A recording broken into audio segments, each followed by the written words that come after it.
తెలంగాణ గుండెల్లో వికసించే అత్యంత అందమైన పండుగ బతుకమ్మ. ప్రతి ఆశ్వేజ మాసంలో మహిళల కళ్లల్లో కనిపించే ఆనందం, ప్రకృతి సౌందర్యంతో కలిసిన దివ్య ఉత్సవం ఇది. బతుకమ్మ అంటే బతుకు తల్లి, జీవితానికి దేవత.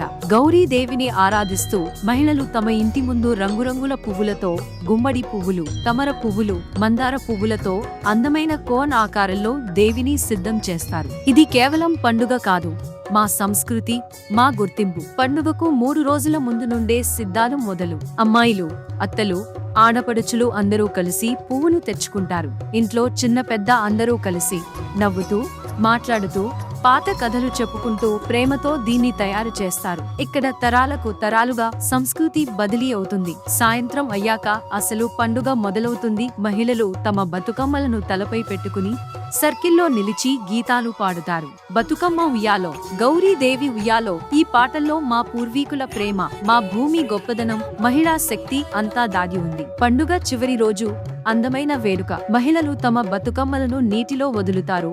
ఇది ప్రకృతికి తిరిగి అర్పణ. నది లేదా చెరువు నీటిలో తేలుతున్న వేలాది పువ్వును చూస్తే అది స్వర్గం అనిపిస్తుంది. మన కోరికలు, ప్రార్థనలన్నీ ప్రకృతితో కలిసిపోతాయి. బతుకమ్మ మన తెలంగాణ గుర్తింపు, మన సంస్కృతి గర్వం, మహిళల శక్తికి నిదర్శనం. ప్రతి పువ్వులో ఆశ, ప్రతి పాటలో ప్రేమ, ప్రతి నృత్యంలో జీవనదనం. ఇదే మన బతుకమ్మ మహిమ.